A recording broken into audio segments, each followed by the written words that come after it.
permiso, entonces que me estoy colando por tu dispositivo de reproducción con esta nueva edición de Mágicos Resultados, aquello que se encuentra sin haberlo buscado, el podcast de yoga esencial que compartimos, vamos a decir mes a mes, a veces un poquito más, con mucha información que es de importancia para vos y para quien escucha con atención este podcast.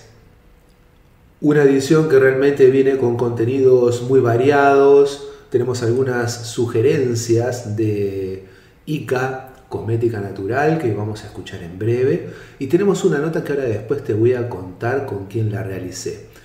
Pero antes, te recuerdo lo que habitualmente decimos.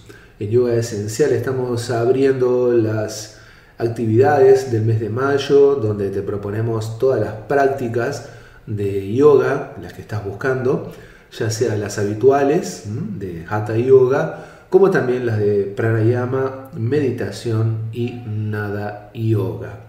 Por lo tanto, es un buen momento para comunicarte y tomar la decisión de comenzar mayo introduciéndote en el mundo del yoga. También sigue estando disponible el libro Yoga, tu gran oportunidad, el libro que escribí hace ya unos meses y que tiene mucha, pero mucha información para que vos puedas cotejar qué cosas hay que tener en cuenta a la hora de la práctica de yoga. Si ya estás en la práctica, incluso si ya sos profe, podés tener algún contenido que te permita resignificar tu práctica o resignificar tu visión del yoga. ¿Por qué no? Como también, si estás por entrar en el mundo del yoga, este libro tiene la información necesaria como para introducirte y darte cuenta de que el yoga está mucho más allá de lo que técnicamente compartimos, que es lo que habitualmente sucede en las sesiones. Cuando vas a las prácticas de yoga, habitualmente lo que se hace son determinado tipo de ejercicios y se busca un resultado de armonía y de bienestar, pero también hay otras cosas que están buenísimas tratar de incluirlas y de proyectarlas en nuestra vida, que hacen a lo que tiene que ver al universo del yoga. Bien, como te había dicho entonces, vamos a pasar al primero de los contenidos y después te voy a contar más cosas. Vamos a escuchar a Gisette, que nos envió una serie de sugerencias para tener en cuenta en este otoño, y ella grabó en un ambiente natural. Vaya uno a saber dónde estaba esa mujer al momento de grabar estos consejos que dejó para todos nosotros. Desde ICA, acá les saluda Gisette haciendo unas recomendaciones para la Escuela de Yoga Esencial, para toda la comunidad de Gerardo. Y bueno, las recomendaciones para este otoño que se presenta muy fuerte con el sol. Número 1, protector solar. Recuerden que todos los productos de ICA ya tienen incorporado protector solar en cuanto a la cosmética se refiere. Otro recomendadísimo, el repelente. Los mosquitos están un poco crueles con este tiempo tan cambiante. Y después pasando a aceites esenciales para reforzar nuestro sistema inmunológico. Estamos en un tiempo perfecto para hacerlo, para la llegada del invierno. Y lo hacemos con aceites esenciales o nos pueden pedir productos personalizados. El aceite esencial número 1 en este momento sería el aceite de orégano, aceite esencial de orégano. Siempre recordemos que sean productos de buena calidad. Este se puede usar en hornillo, en aromatizador. Se puede incluso poner una gota en 1 litro de agua y beber ese agua agitándola siempre a lo largo del día. O también se puede hacer en una cucharadita de aceite de coco. Después, número 2, el aceite esencial de limón, esencial para aumentar nuestro sistema inmune. Es antihistamínico también, lo cual nos ayuda un poquito en las alergias y sobre todo en nuestro sistema emocional, ya que solemos tener una tendencia, si vibramos junto con el planeta, de depresión, entre comillas. Es una depresión que nos prepara para el invierno. No quiere decir que tengamos una depresión en sí, sino un bajón ahí de energía como para empezar, nos invita a resguardarnos para el invierno y cambian nuestras emociones, aparte de nuestro sistema inmune. Así que bueno, a reforzarlo. Mismos usos que todos los aceites esenciales: hornillo, aromatizador, baño de pie, inhalación, ánfora, como quieran. Y el tercero es el aceite esencial de tea tree, que aparte de depurar, al igual que el orégano, nos, nos estimula nuestro sistema de defensa, nuestro sistema inmunitario, nos limpia para que esas limpiezas que hacemos con los aceites esenciales, orégano, limón y tea tree, nos permiten vaciarnos de células que ya están a mediana edad o envejecidas, para traer células nuevas, oxigenadas y jóvenes, haciendo una función perfecta del organismo. Espero que estén bien, que les hayan servido todos estos tips y nos estamos viendo en cualquier momento. Bueno, yo ya tomé nota de todos estos comentarios que dejó Gisette, así que espero que vos también los hayas anotado porque están buenísimos. Como siempre digo, los datos de las personas que pasan por el podcast, como los de la producción, van a estar en la descripción del podcast, así que tranqui, lo vas a poder copiar sin problemas cuando escuches esta edición y veas el detalle que hay en la descripción. Y ahora lo ha anunciado antes, la entrevista de este mes, que en esta ocasión fue con alguien que es argentina, que es profe de yoga, que es psicóloga, que además tiene mucho interés y se está dedicando mucho a lo que es la difusión de la práctica y el estudio del Nada Yoga. Esa fue la parte que más me motivó a hacer esta entrevista. Y además ella está mayormente viviendo en India. Estoy hablando claramente de Atma Kaur, así que vamos a escuchar las cosas que me contó porque está súper nutrida y muy simpática la entrevista además. Por lo tanto, no vamos a hablar más y vamos a escucharla a ella. Vamos. Atma Kaur, ¿cómo estamos? Hola, buenas, muy bien, muy contenta de conocerte. Bueno, igualmente mucho gusto y gracias por dispensarnos un rato de tu tiempo para conocerte un poco más y que los oyentes de Mágicos Resultados sepan un poco de tu historia. Así que como yo quiero saber también de tu historia, voy a ser muy chusma y vamos a hacer preguntas de todo tipo. Bueno, Bueno, sé que estás vinculada de alguna forma al Kundalini Yoga, pero la parte que más me genera curiosidad es tu vinculación con el Nada Yoga, o como le pones vos, Nada Yoga, que también es otra forma de decirlo, ¿no? ¿Cuándo empezó en tu historia todo esto del yoga? ¿Cómo llega a vos? ¿Cómo llegás a India? Contanos un poco de todo eso.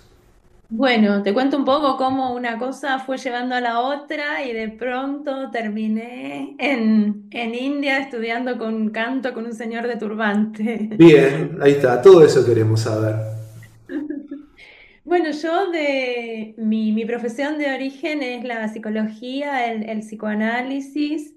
Trabajé muchos años en relación a las víctimas de violencia desde ese encuadre y en un momento me cansé un poco de las instituciones que no ayudaban a poder lograr buenos resultados con la gente y dije, bueno, vamos a cambiar de rumbo y ahí dejé mi trabajo, que estaba trabajando en el Poder Judicial en ese momento con víctimas de delitos Y dije, bueno, voy a empezar a trabajar en mi otro amor, que es el yoga.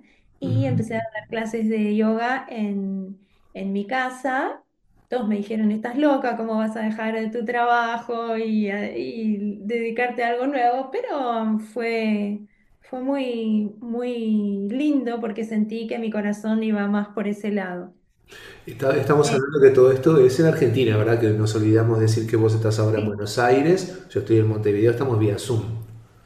Sí, en Argentina, en Buenos Aires. Bien. Entonces, a dar clases de yoga, yo ya era profesora de Hatha Yoga y en un momento me encontré con un libro de Kundalini Yoga en una librería, estaba buscando otra cosa, me pareció interesante y empecé entonces a leer y hice la formación en el profesorado en Kundalini Yoga. Ajá. En Kundalini Yoga se cantan mantras y hay toda una visión que tiene que ver con con el camino espiritual del maestro que trajo el Kundalini Yoga a Occidente, que era un Sikh. Ujú. El sikhismo es un camino espiritual, una religión, un estilo de vida, como cada uno lo quiera llamar, de India. Ajá. En general, el yoga está bastante vinculado con el hinduismo en India, pero este maestro era un Sikh. Entonces, él hablaba de los 10 gurús de la tradición Sikh y de un libro sagrado que es un libro de canciones, en realidad, de poemas devocionales que se cantan. Y Ajá. me empezó a interesar mucho esto. A mí siempre me gustó la escritura. He escrito libros de poesía, tengo un libro acerca de Nat Yoga ahora. Y dije, wow, un camino espiritual donde el gurú es un libro de canciones y no una persona o una estatua de un dios. Y el sonido mismo es el centro de todo y se reverencia el sonido creador de toda la creación que está en todos los seres por igual. Me pareció muy interesante y decidí ir a India a investigar la fuente de todo esto. Porque, Antes de que llegues a India, espera, este maestro que decís es Yogi Baham. sí, Ahí está. sí, Yogi Bhajan, que en los años 60, 70 vino fue a Estados Unidos a enseñar y él fue desarrollando este sistema del Kundalini Yoga, donde entró también todo lo que era su camino espiritual, porque él empezó enseñando posturas de yoga, pero Claro. la gente le estaba interesada en saber por qué usaba turbante y de dónde venía cuáles eran sus creencias. Entonces él empezó también a incorporar esos elementos, el canto de mantras y de shabas, que son los poemas largos de donde vienen los mantras. Ahí va. Entonces esa parte a mí me interesó mucho y, y decidí ir a India a investigar cuando, cuando llegué a India, mi propósito era el siguiente. Mi plan era el siguiente, ir a Amritsar, Amritsar es en India, la ciudad sagrada de los Sikhs. Es una ciudad santa, es una ciudad de peregrinaje donde está el Templo Dorado, que es un templo que está parcialmente bañado en oro. Esto es un templo más antiguo, pero el tema del oro lo donó un rey hace poco, relativamente. Y ahí se canta se canta todo el tiempo, todo el día está resonando el sonido de los cantos de este libro sagrado. Ajá. Entonces yo quería ir ahí a a hacer servicio, porque en el Templo Dorado se canta y se hace servicio. Son como esas dos cosas, las actividades importantes. Toda la gente colabora preparando comida para todos. Hay una actividad comunitaria muy grande. Entonces yo decidí ir ahí a hacer 40 días de servicio, limpiando la plataforma. El templo está en el medio de un estanque de agua, rodeado de todo un camino, una plataforma, y yo iba a ir hacer el servicio limpiando todos los días a las 3 de la mañana este lugar. El Templo Dorado siempre está todo inmaculado. Ajá, Y hay mucha gente haciendo servicio, ayudando. claro. Cuando llegué a India, yo hasta ese momento no tenía ninguna relación con la música, con el canto, salvo el cantar mantras. Cantaba mantras a la mañana, nosotros hacíamos en Kundalini Yoga una práctica que era cantar mantras 1 hora con los mantras grabados. Hacíamos primero una práctica de yoga y después esta práctica de cantar, de meditación a través de 7 mantras Ujú. y esa era mi única conexión. Cuando llegué a India, en ese viaje, sentí como mucho dolor en las rodillas y nunca supe muy bien por qué me pasó eso, nunca me había pasado antes. Y en un momento se me dificultaba mucho caminar. Entonces fui a ver a un traumatólogo. Una amiga de una amiga me conectó con un traumatólogo de allá. Ella estaba en India estudiando canto. Y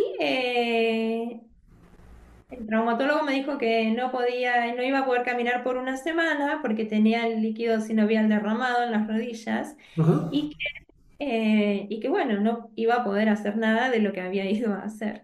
Encima me di cuenta que había escaleras por todos lados.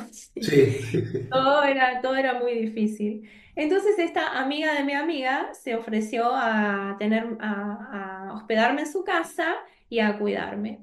Entonces, bueno, esa fue mi llegada a Amritsar. Ella y todas las otras personas que vivían con ella en la casa me cuidaron, eran todos estudiantes de canto. Y un día llamó a su maestro a conocerme, le dijo, tengo una amiga que está enferma, venía a conversar con ella. Y así conocí al que es ahora mi maestro, de casualidad. Bien. Él ¿Qué se vino, llama? ¿Cómo se se llama? llama, se llama Ustad Narinder Singh. En el norte de India, los maestros se les dice Ustad, que es una palabra persa. Sería Ajá. como el equivalente a Pandit en el hinduismo, Ahí va. eh, pero Ustad es una palabra persa que se usa para los grandes maestros de música o los grandes cantantes de música clásica de la India. Ujú.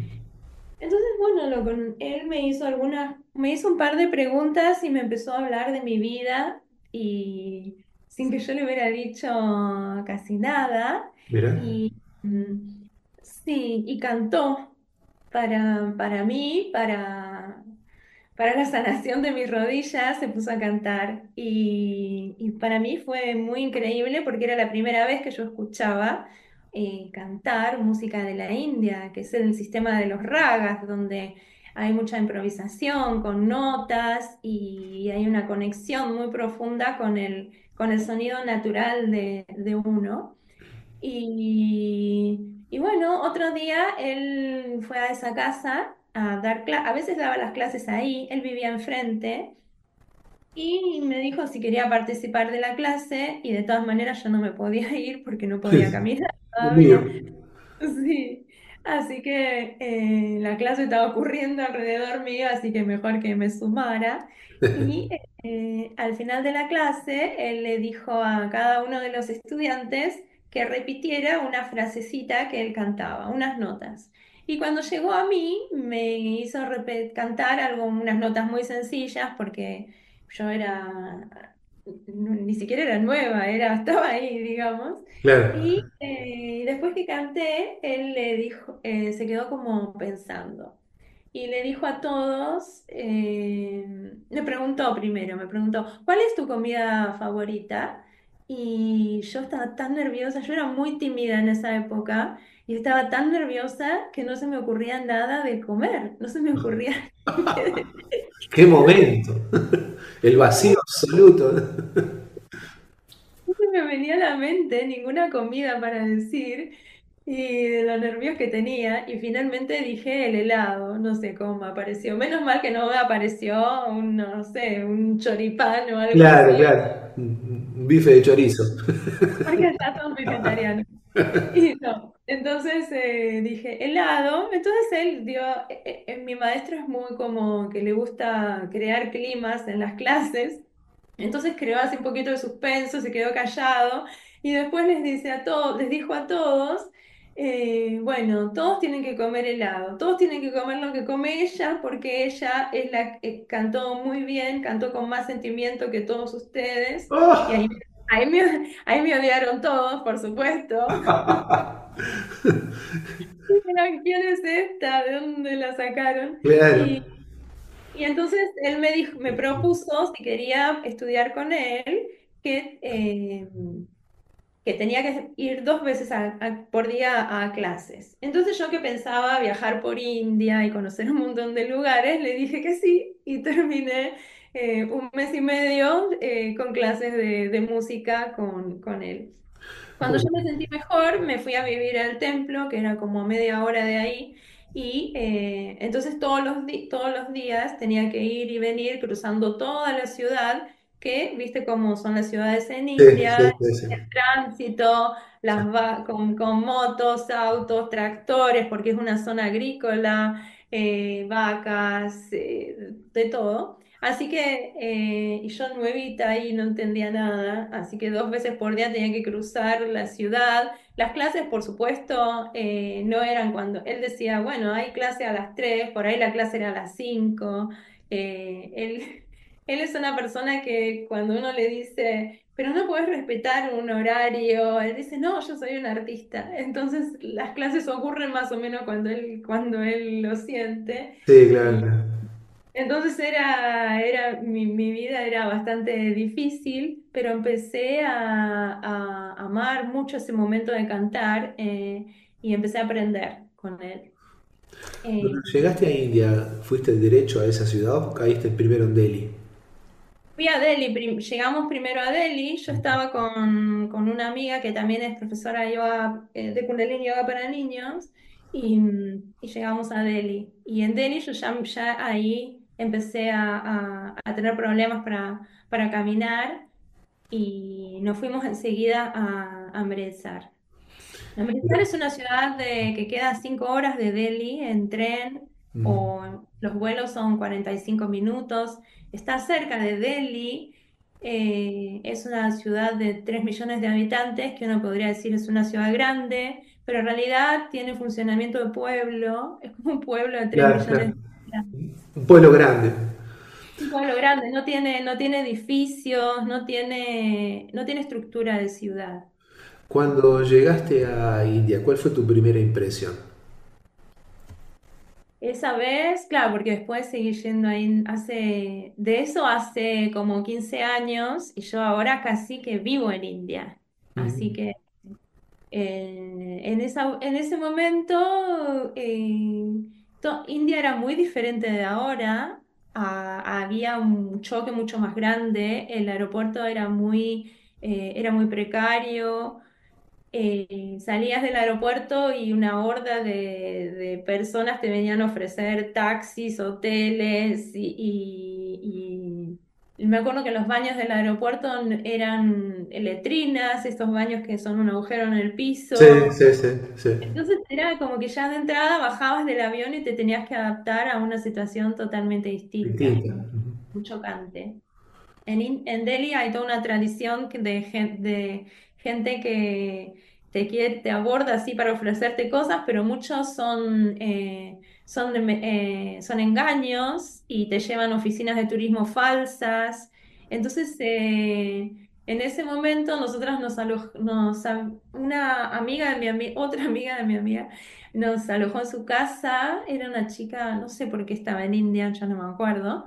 Pero bueno, tuvimos que llegar hasta su casa y ir por las calles de Delhi y todo. Y bueno, en esa época era muy grande el choque cuando llegabas a India. Ahora no, el aeropuerto es hermoso, es como cualquier aeropuerto internacional de cualquier parte del mundo y está todo muy, muy organizado. En esa época no había, no usábamos internet, entonces ahora con las aplicaciones podés saber a dónde estás yendo, con Sí, Google sí, Maps siempre te ubicás, pero en ese momento dependías de esta gente que teóricamente te iba a ayudar, pero a veces no te quería ayudar, sino que te quería estafar. claro. Entonces era muy complicado. Por suerte eso ha cambiado. Sí, igual es complicado. Yo la última vez que fui en 2018 y me resultó igual complicado. El aeropuerto sí, muy moderno, es cierto, pero todo eso que decís de los posibles estafadores están, sí, siguen estando. Hay que ir con mucha atención o ya ir con el contacto previo, ¿no? Claro. Pero bueno, detalles. Detalle. Es una vida muy estresante igual. Hay mucho ruido, como decías, mucha locura, ¿no? Eh, Sí. Parece que el clima del yoga no está en la vida de los indios.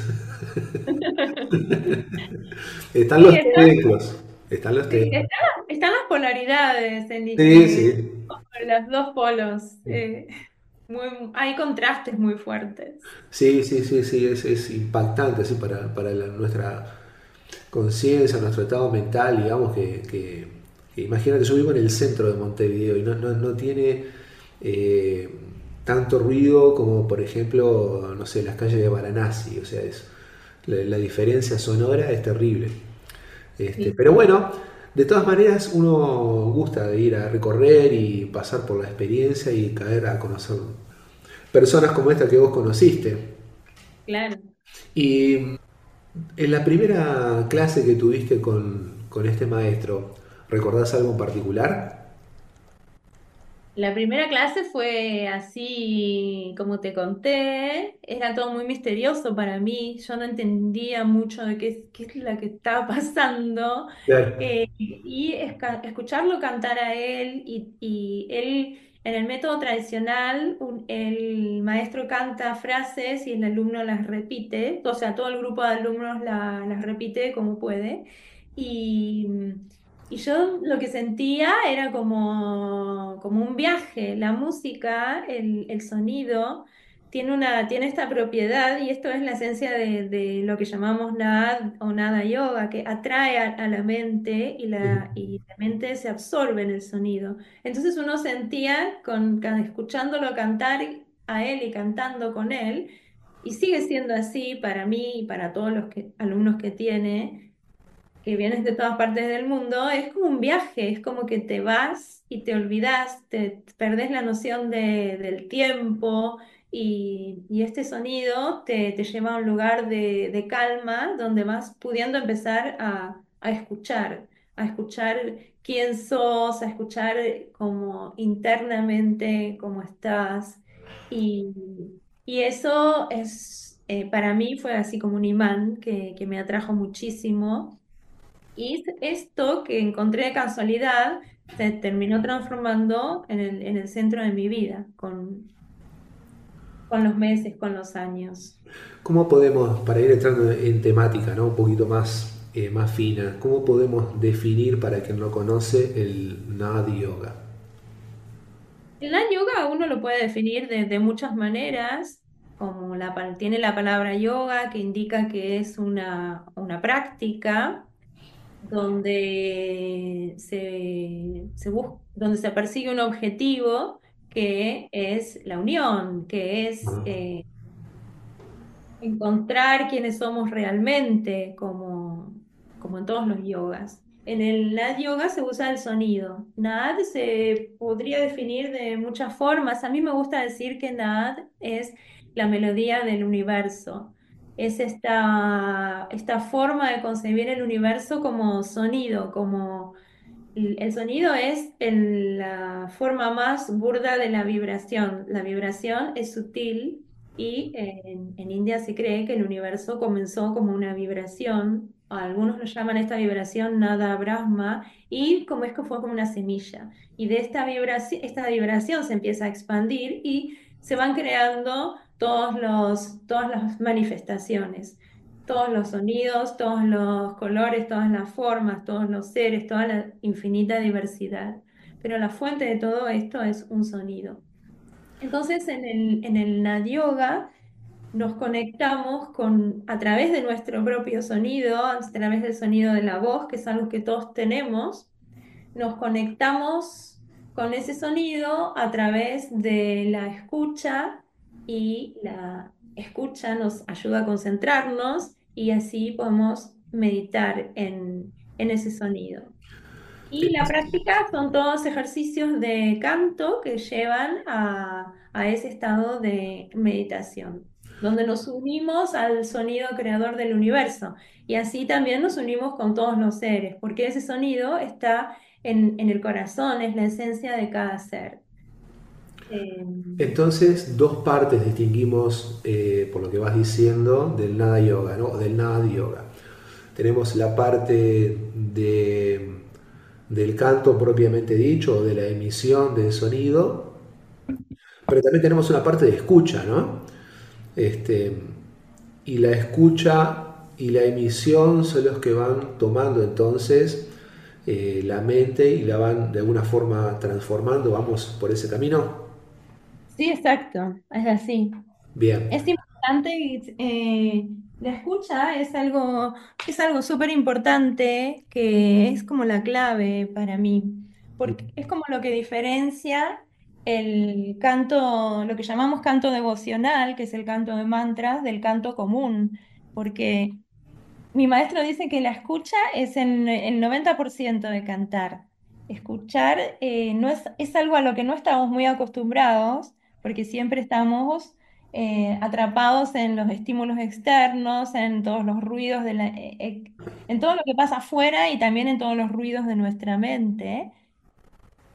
Y nos cuesta mucho escuchar. Escuchar quiere decir encontrar esos espacios de silencio que sostienen el sonido. Yo siempre digo que cuando hay sonido, hay un silencio que sostiene ese sonido, porque si no, no hubiera silencio, ese sonido no se podría escuchar. No se podría escuchar, claro, exacto. Claro.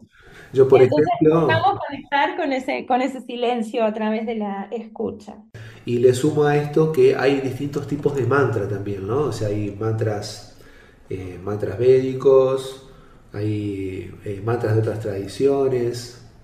eh, Dentro de los cantos devocionales, además hay otras cosas, ¿no? Claro, sí.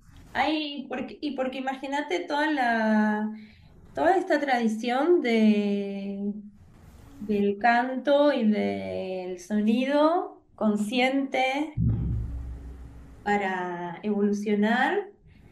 Es muy antigua en India, es súper, súper antigua y entonces se fueron usando diferentes herramientas para, para poder alcanzar este estado de aquietar la mente, de poder acercarnos cada vez más un poquito a este silencio, a esta calma que es como un lago cuyas aguas se calman y podemos ver el fondo. Entonces, ha habido distintas escuelas de Nada Yoga a través del tiempo y distintos mantras. Yo estuve investigando un poco eso y lo que vi es que hay tres tipos de mantras fundamentales, más o menos lo podríamos dividir en tres, que tiene que ver con las etapas de la historia de India también. Ajá. No son, como vos decís, los mantras védicos que son de la época medieval de India. Hay mantras más antiguos todavía, que son los mantras tántricos, y los mantras más modernos, que datan solo de hace 500 años, son los mantras bhakti. Entonces, cada uno de estos tipos de mantra tiene diferentes características. Los mantras tántricos requerían de un ritual de iniciación a través de un maestro, se consideraban, en ese momento el sonido, el canto, la música estaba muy asociada a la magia y sobre todo a rituales para atraer cosas benéficas y repeler el mal o la enfermedad.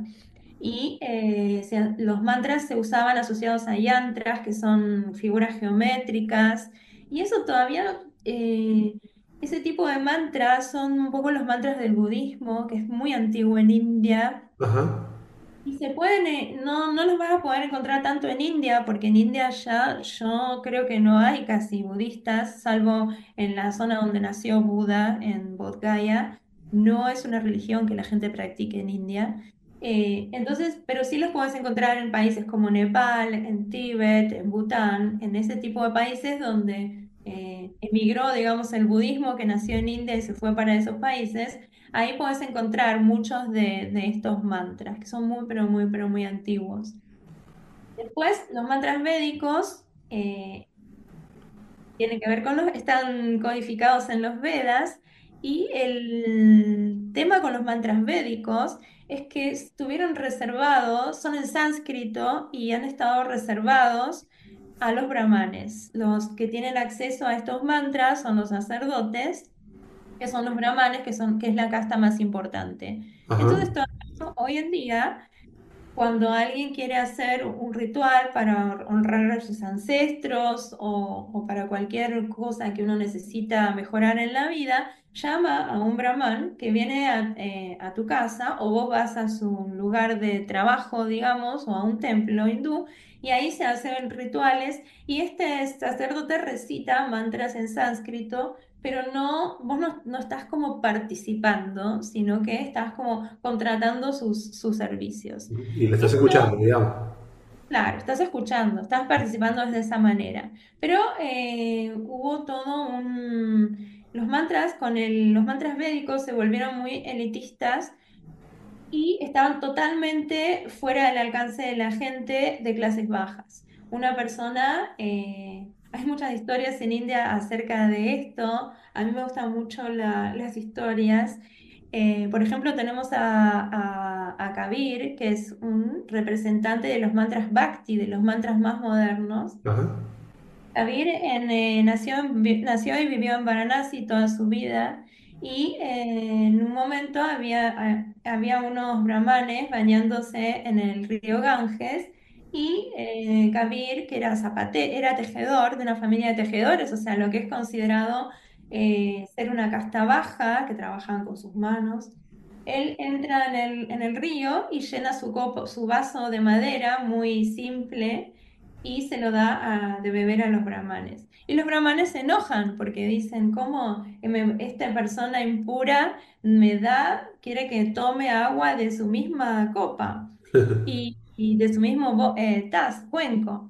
Y entonces Kabir les contesta, si ustedes creen que el río Ganges va a purificar sus karmas, ¿cómo no va a poder purificar esta taza de madera de esta humilde persona? Entonces, existen los mantras védicos.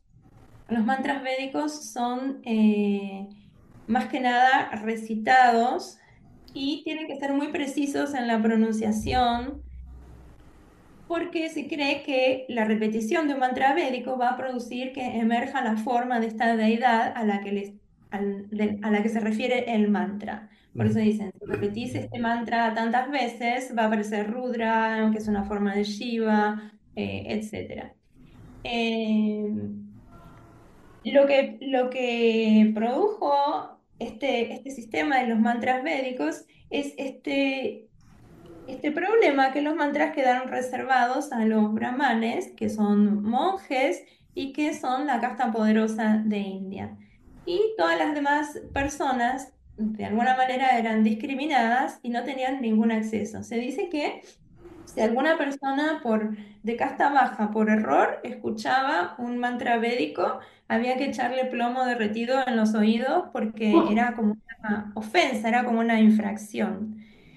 Entonces, ante esta situación, hay muchos que comienzan a reaccionar, y, es- y esto no solamente a personas o sea, dentro del hinduismo empieza a haber personas que tratan de volver a la esencia de la religión hindú, y entonces se oponen a este sistema y empiezan a cantar otros mantras.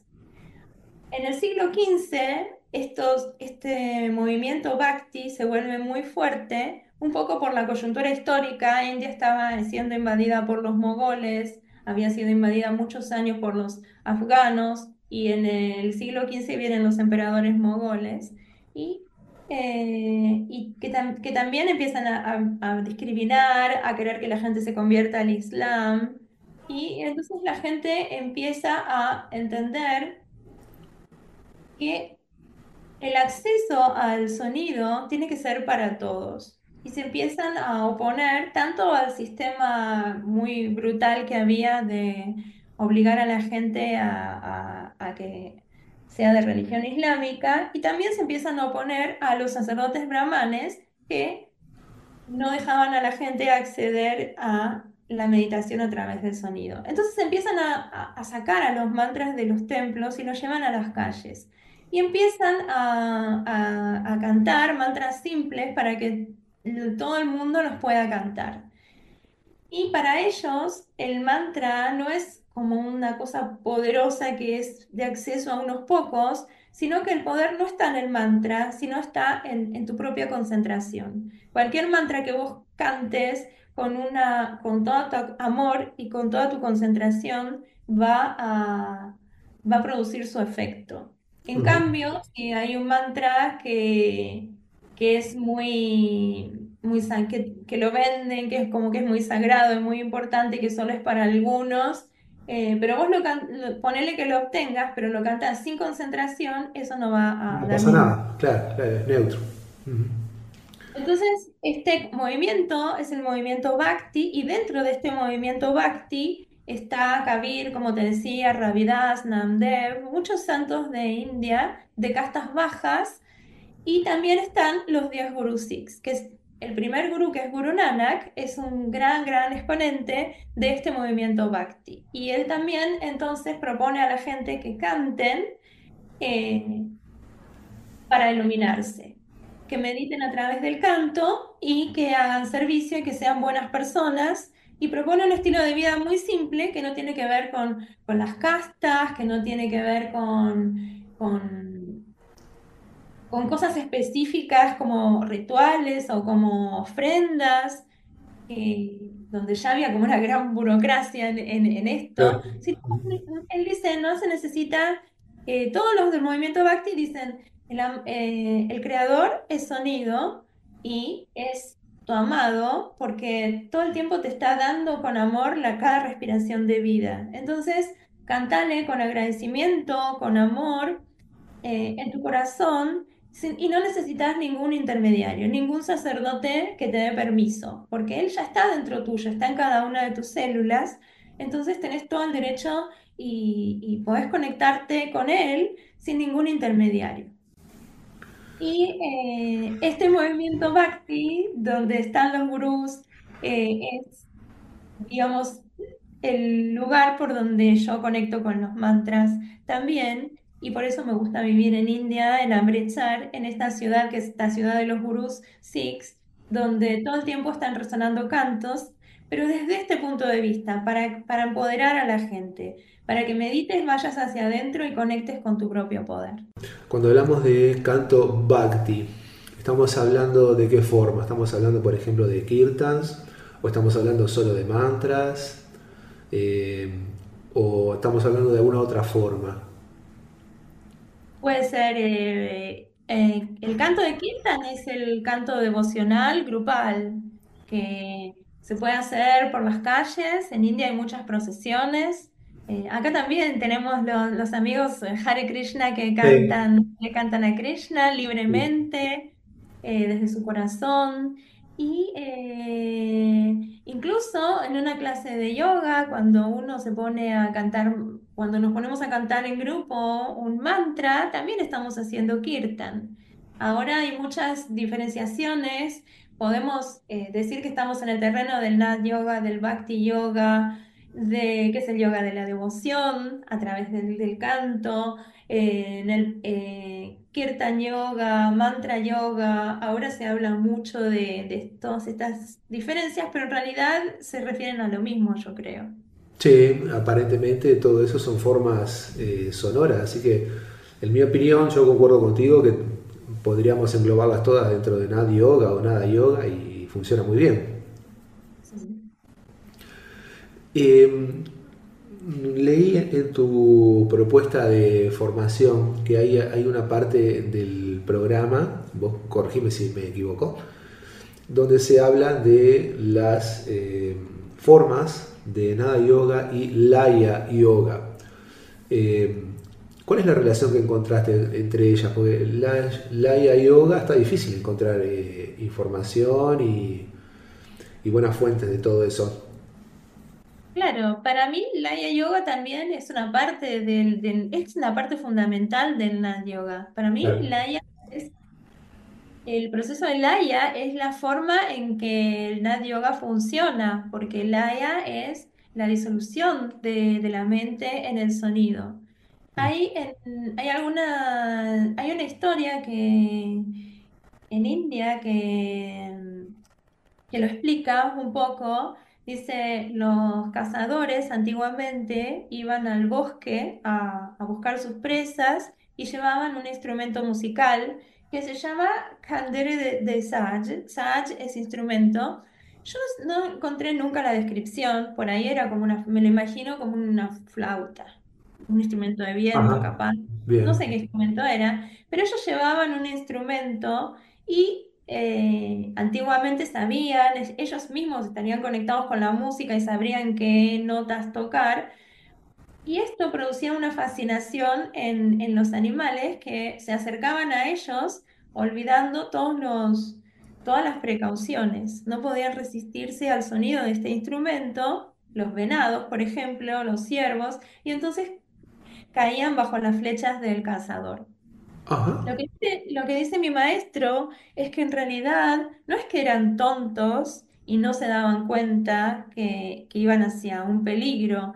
Lo que dice mi maestro es que la mente de estos animales se volvía una con el sonido y esto es lo que es Laia. Laia es cuando la individualidad se pierde en ese océano de sonido. Y entonces ellos estaban en un estado donde ya no la vida, la muerte, no, estas separaciones, estas consideraciones, no les representaban ningún sentido. Entonces ellos ya estaban unidos al Ser Supremo a través del sonido y a través del proceso de Laia y no les importaba nada más.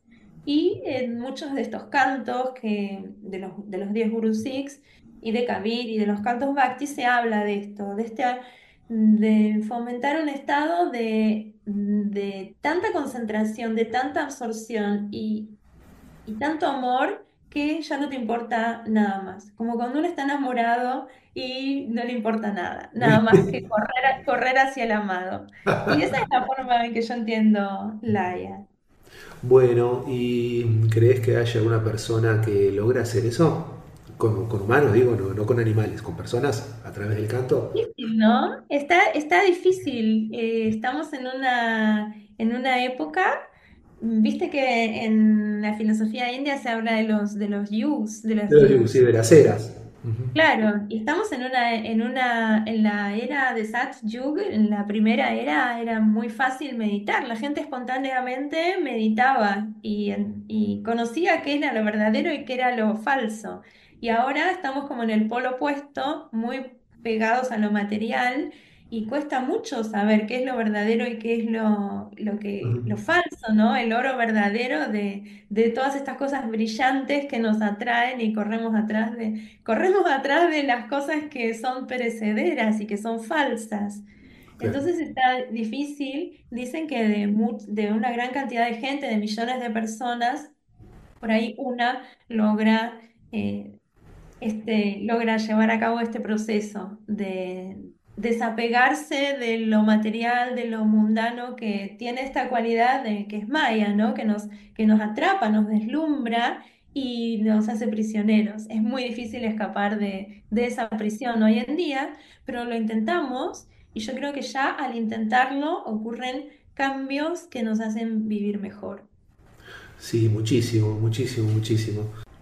Vamos a seguir indagando un poquito más. ¿Qué significa tu nombre Atma Kaur? En la escuela de yoga, de Kundalini Yogas, uno puede tener un nombre, le llaman nombres espirituales, y cualquiera puede ir a la página de la organización que se llama 3HO y ahí gratuitamente uno dice ¿cómo es? No, yo no me acuerdo. No, uno dice si es mujer o varón y tu fecha de nacimiento y te dan un nombre. Ajá. Y yo lo hice en su momento y me dieron este nombre de Atma. En realidad mi nombre completo es Shri Atma. Y quiere decir, Atma quiere decir alma. Y Shri quiere decir suprema o respetable. En India me empezaron a decir Atma, tal vez no les pareció que era merecedora de llamarme Shri, porque no me veían así como muy respetable del todo. Y entonces me empezaron a decir Atma y me pareció bien, porque para mí eh, a mí me gustan los nombres espirituales porque son como un mantra en sí, como una plegaria en sí, ¿no? Claro, claro. Están llenos de buenos, son auspiciosos, están llenos de buenos deseos, pero no me gusta cuando son muy difíciles y la gente les cuesta pronunciarlo, pues ya es como, se vuelve, es como que vas a escuchar tu nombre mal pronunciado Sí, toda tu claro, vida. claro, claro, claro, claro. No, no sé. Entonces me pareció que Atma está bueno porque quiere decir alma, es muy fácil y acá en Argentina hay una marca de electrodomésticos, así que todo el mundo lo conoce. Los ventiladores, las estufas. Acá tengo una estufa Atma, así que es Bueno, fácil. así que marketingísticamente está bien. Está bien, sí. Che, ¿y tu nombre de nacimiento cuál es? Mi nombre de nacimiento es María Laura. Ya a esta altura muy pocas personas me dicen Laura. A veces me olvido que me llamo también así. Estoy muy acostumbrada a que me digan Atma. Desde hace años yo me fui quedando en India y en un momento yo al principio cuando fui a India por primera vez estaba casada, después nos separamos y entonces yo quedé libre de irme para India y hoy en día estoy casi todo el tiempo allá, así que me dicen Atma o Sri Atma y así quedé, Bueno, quedé. así que genial. Bueno, sé que vas a andar por Uruguay.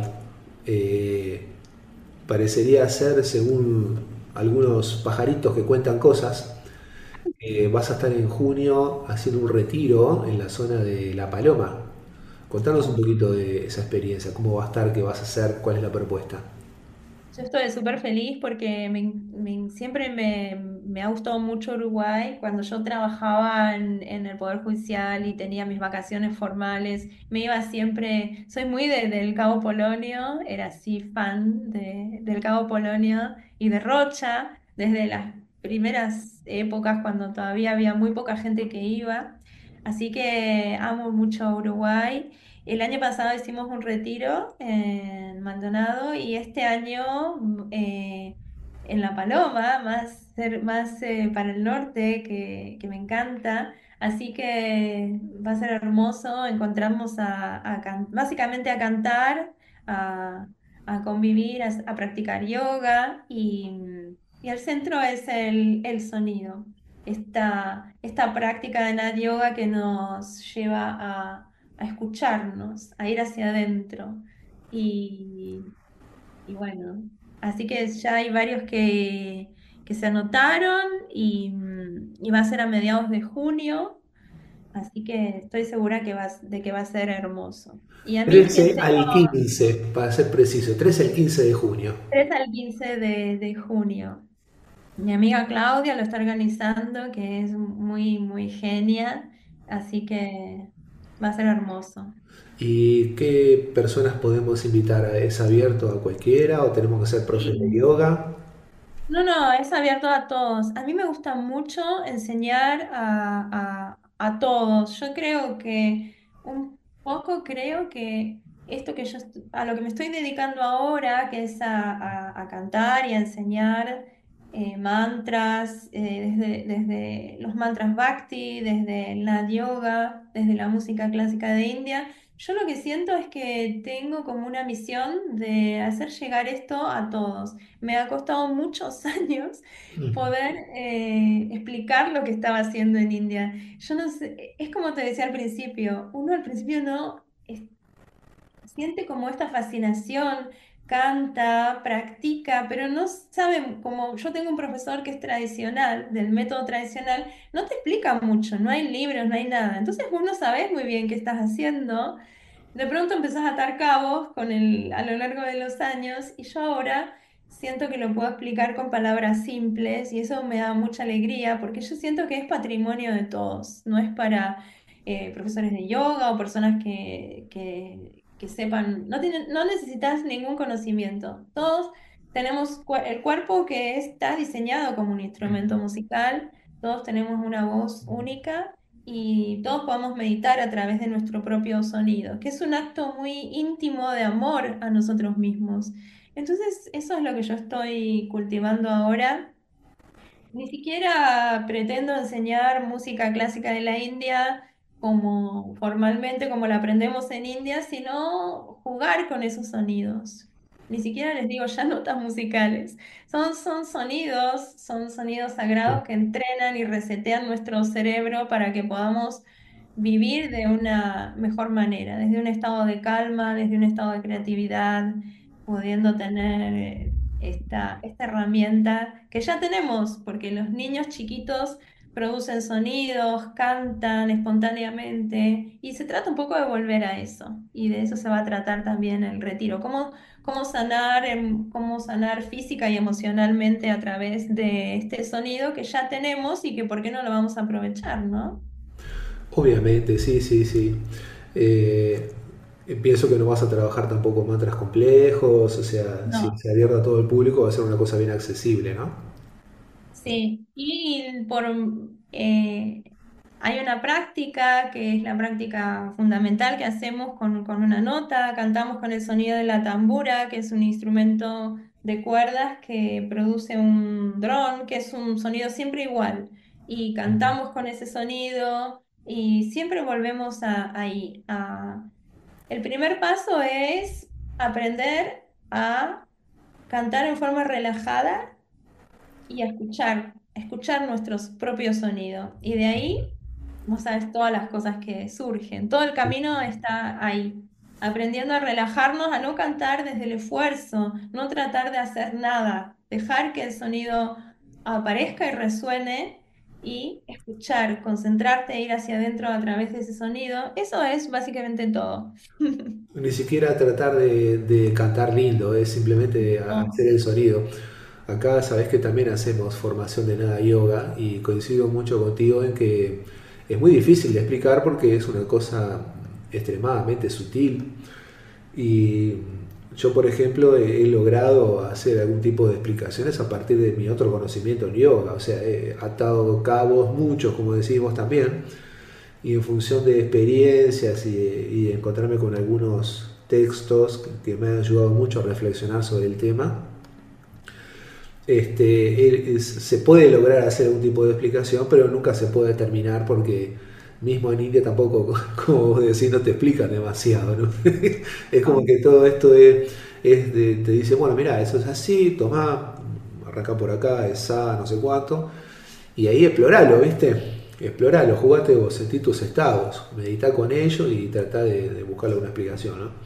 Esa es la impresión que me da. Y a veces para occidentales eso es difícil de pasar por ese tamiz y pero después en algún momento uno como que se libera del apremio mental y se logra alargar uno así, abrazarse un poquito con el sonido, dejarlo que salga y que exprese algún tipo de sensación. Claro, mi maestro lo dice muy taxativamente, no, para él no hay ninguna duda de que es así. Él dice, tu gurú, tu maestro es tu práctica. Lo que necesitas es practicar, cantar y confiar en vos, confiar en ese poder interno que ya lo tenés. No es que no lo tenés que comprar, no lo tenés que ir no tenés que, no lo vas a obtener estudiando aunque hagas 1000 cursos, pues ya lo tenés. Entonces conectá con eso que ya sos, con eso que ya tenés. Eso es es lo más fácil y lo más difícil, porque nosotros no confiamos mucho en nosotros mismos. Pensamos que todo nos va a venir desde afuera, lo tenemos que conseguir afuera, que alguien nos va a venir a probar, a decir si lo hacemos bien, si lo hacemos mal. Y en realidad el camino es ese, recuperar la confianza en nosotros mismos, en la conexión con la voz, con el propio sonido, y ahí está todo. Sí, sí, sí. A nosotros nos decían ahí en INA también, nos decían, deje de anotar, cante. No anote, cante. No anote, cante. Así que bueno, va por ahí la cosa. La práctica es el gurú. Ahí. Qué suerte que tenemos esta búsqueda en común. Qué lindo Sí, conocerte. sí, sí, sí, sí, sí. Vamos a quedarnos con esta última reflexión. La práctica es el gurú. Eh, de vuelta, Atma, gracias por tu tiempo. Muy gozada y disfrutada la charla. Esperemos que para los escuchas también sea de esta manera. Y si te parece bien, voy a dejar los datos de contacto contigo cuando ponga la descripción del episodio del podcast, ¿sí? Hermoso, buenísimo. Y esperemos que vayan muchas personas a tu retiro. Yo todavía no Bien. estoy tan seguro de poder ir por varias razones. Ese fin de semana creo que tengo seminario acá y no puedo dejarlo todo, todo, todo. Pero no va a faltar oportunidad de que nos encontremos en alguna actividad, ¿sí? Dale, me encantará. Aparte, yo creo que voy después del retiro me voy a quedar un poquito más, así que a lo mejor nos podemos tomar un cafecito en Montevideo. Pero dalo por hecho. Dalo por hecho. Bueno, muchísimas gracias. Gracias a vos, un placer. Que tengas un hermoso día. Namaste. Namaste, Satnam. Así pasaba entonces Atma Kaur aquí por Mágicos Resultados, con un montón de conocimientos, de experiencias y con las actividades que ella tiene propuestas ahora para mayo y para junio. Así que esperemos que podamos compartir algo de eso. Yo posiblemente haga alguna de las actividades, así que capaz que nos encontramos en alguna de ellas y compartimos el espacio de estudio. Nuevamente recordarte que todos los datos de cómo conectarse con nuestros entrevistados, como también con la producción del podcast, van a estar en la descripción de este episodio, que ya llevamos nuestra segunda temporada. Quiere decir que estamos sostenidos en el tiempo bastante bien, pese a la irregularidad, vamos a decir, con la que a veces salimos. Pero bueno, esta entrevista ya estaba prometida desde el episodio anterior, que dije que tenía ya preparado el contenido. Bueno, sí, estaba preparado realmente. Y como la entrevista anterior tuvo mucha repercusión, esperé un poquito que bajase la demanda por la misma para subir esta. Y anuncio que ya tengo otra pronta para el próximo episodio que también va a dar mucho que hablar y va a haber que tomar muchas notas. Están saliendo muy nutritivas, muy jugosas las entrevistas como para sacar nota y tener mucho para reflexionar y mucho para compartir también con quienes nosotros queramos. Muy bien, esto ha sido por esta edición todo. Espero que todos estén muy bien y que sigan de la misma manera. Y nos vamos a encontrar pronto entonces con otra edición de Mágicos Resultados, aquello que se encuentra sin haberlo buscado. Mi nombre es Gerardo Pereira. Fuerte abrazo para todos. Namaste.